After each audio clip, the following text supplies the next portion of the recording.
આજે હું તમારી સાથે શેર કરીશ પોટેટો લોલીપોપની રેસીપી।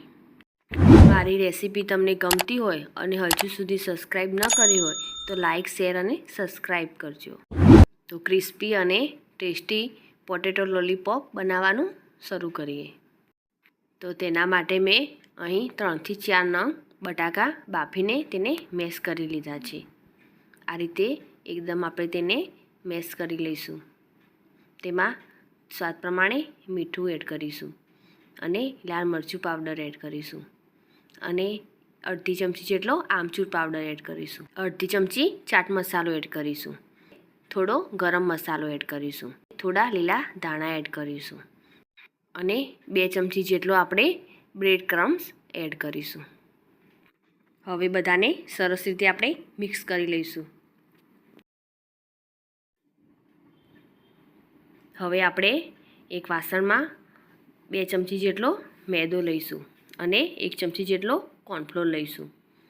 તેમાં આપણે થોડું લાલ મરચું પાવડર એડ કરીશું અને સ્વાદ પ્રમાણે મીઠું એડ કરીશું અને તેમાં થોડું પાણી એડ કરીને આપણે એક મીડિયમ સ્લરી બનાવી દઈશું। જરૂર પડે તેમ આપણે તેમાં થોડું પાણી એડ કરીશું।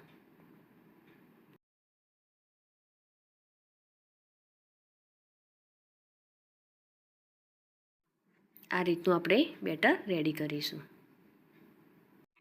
હવે આપણે જે બટાકાનો મસાલો બનાવ્યો હતો તેમાંથી આપણે તેને શેપ આપીશું। તેમાં આપણે આઈસ્ક્રીમ સ્ટીક લગાવી દઈશું। આ રીતે તેને લગાવી લઈશું। ગોળ શેપ આપવો હોય તો પણ આપી શકાય। આ રીતે આપણે બધા રેડી કરીશું।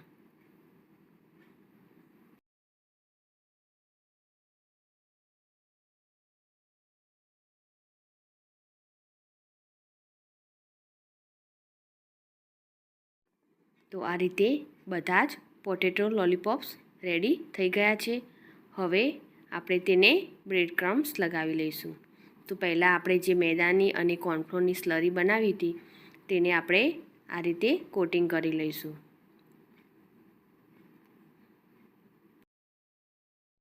હવે તેના પર આપણે બ્રેડ ક્રમ્સ લગાવી લઈશું।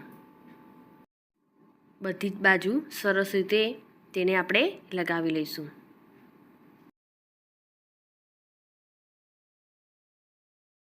તો આ રીતે આપણે તેને રેડી કરીશું।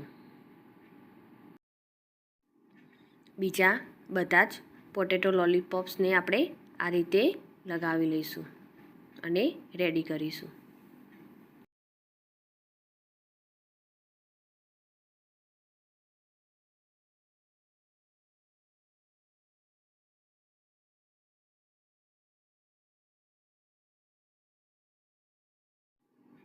તો આ રીતે આપણે બધા જ રેડી કરી દીધા છે।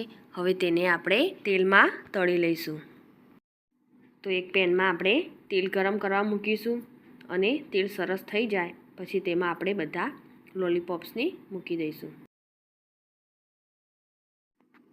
અને થોડીવાર માટે આપણે તેને બિલકુલ હલાવીશું નહીં। એક બાજુ સરસ રીતે થઈ જાય પછી આપણે તેની સાઈડ ચેન્જ કરીશું।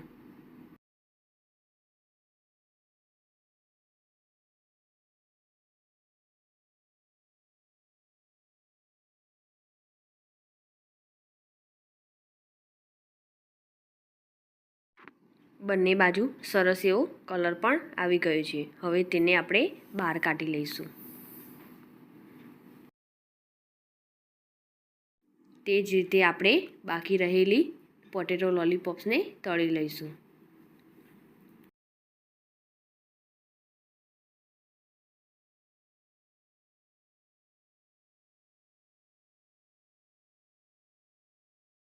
તો તૈયાર છે આપણા પોટેટો લોલીપોપ્સ, જેને આપણે ટામેટો કેચઅપ સાથે સર્વ કરીશું। દેખવામાં તો બહુ સરસ લાગે છે પણ ખાવામાં પણ એટલા ટેસ્ટી અને સરસ લાગશે। મારી આ રેસીપી તમને ગમી હોય તો લાઈક કરી અને શેર કરજો। સાથે જ મારી ચેનલ સબસ્ક્રાઈબ કરી બાજુ આપેલ બેલ આઇકોન પ્રેસ કરજો જેથી નવી રેસીપીના અપડેટ તમને મળતા રહે. ફરી મળીશું નવી રેસીપીના સાથે.